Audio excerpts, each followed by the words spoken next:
If I Should Die by Donevy Westphal. Available through Amazon, Barnes & Noble, and other retailers. Julius leaned back and relaxed as the scenery slid by. What did Ruth say before we left? Michael sighed as he slowed his car and put it on cruise. This machine drives so smooth I lose track, and that's one reason I don't drive this thing more often. One reason? And what's the other reason? Driving around here is like driving a big neon Target, so I just don't. It avoids problems. I don't have the pre-knowledge of the affairs around here, Julius spoke into the silence, taking a bite of a strawberry shake. Is that our turn coming up? Almost home. Michael's eyes were stormy. He smiled and waved as they passed a police car. Why didn't you smile, Julius? He's taking our picture. Michael slowed and began to pull over. That police officer? What gives here? He did a double take and his eyes narrowed. Yep. The police lights came on in his rearview mirror. I figured I'd give him a reason this time. What in the haywired world? The officer approached. Driver's license, please. They waited while the officer checked the document. There isn't a violation. I thought your passenger side taillight wasn't working, but it's fine now. You might want to get it checked out anyway. The deputy handed the license back and sauntered back to his cruiser. At least that didn't take long. But what's the point? Julius stroked his beard. Law enforcement working overtime? Something familiar about the man niggled at the back of his mind. The way he walked, perhaps? His voice? Or his face? Is he local? Yes. Officer Meacham. Michael's tone hinted at a history with the man. Otherwise known as our conscience. Julius closed one eye and looked sideways at Michael. Surely you don't have a problem with law enforcement. Law enforcement? Yeah, right. Law enforcement? He spat the words as they pulled back onto the pavement, then turned left onto the gravel road towards home. No, you don't have pre-knowledge of the affairs around here. If you're blessed, you won't have any knowledge. Most of our officers are upstanding good people, but he's a bad plum. In what way? Just be forewarned and stay clear of him, that's all. Julius and Michael set the hot fudge sundaes on the kitchen counter. We stopped at Winnie's and I brought sundaes, Michael said. Michael set his shake on the counter. We would have been here sooner, but we may have been here later if you hadn't set your cruise, Julius said. Why is that? Mrs. McDonald savored the cold, creamy concoction. Michael wrinkled his nose. Ruth's warning. Ah, Ruth raised her eyebrows and poked at the moat surrounding her mountain of ice cream. What warning? Mrs. McDonald said. Something about a conscience? Oh, Mrs. McDonald said. There was a long silence as the four of them focused on their treats. So I guess now that we've had dessert, let's have supper. She cleaned the last of her ice cream out of the dish. As they ate their meal, the conversation lagged. It felt stunted, as if something evil lurked in the room. Did you get some good shots this afternoon? Mrs. McDonald asked. Yes, I got scenery shots, and we took pictures of the milk cows and horses. Some good photos. I have a few frames left to finish off on this roll.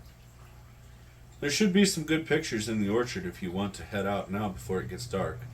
Michael has some chores left outside yet, and Ruth and I will be out directly. Mrs. McDonald began stacking and carrying dishes into the kitchen, and Ruth followed with a soup tureen.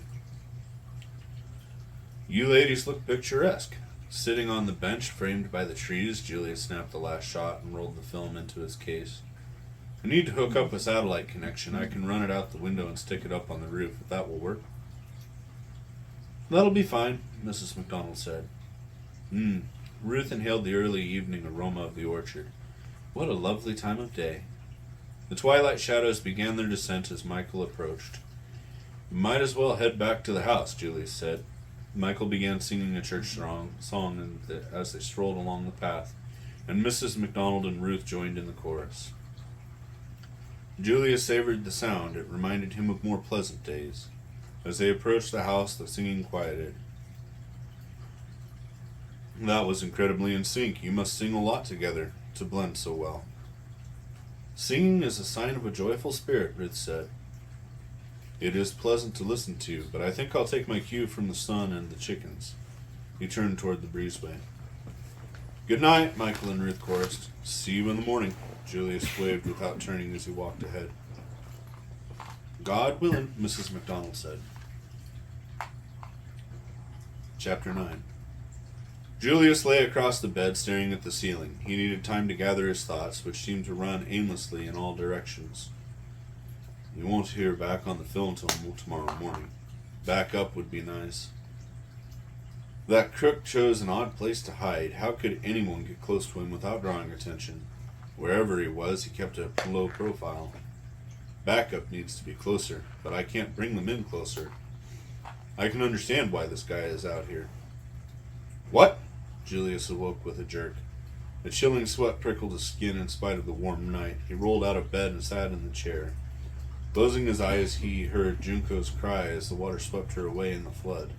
His baby, Mai, called and reached out to him. Over it all, the sound of a loud droning. He shuddered, reliving the nightmare. He blotted the sweat from his face. Were Junko and Mai safe? His eyes narrowed. How did Mrs. MacDonald know he had a wife and daughter? His mind tormented him. He could break the rules just this once. He could contact Junko directly, but that would create a trail and put them in more danger. What's that? He straightened, straining his ears. There it was again. A small airplane flying low and close, then quiet. With a step, he entered the shadow of the curtains, peering in the direction of the sound. The bright light of the moon cast everything into black and white. A dark figure was sitting under the maple tree. Then another figure joined it, and yet another appeared from nowhere. Julius shook his head. No matter what Mrs. Irving had insinuated, he knew these were unassuming people. These were his people, but he knew even simple folks can become involved in ugly things. What had Mrs. MacDonald said about losing her son? Someone looking for drugs or money? Who was this Juan Alvarez Gonzalez? Why would he want to live here?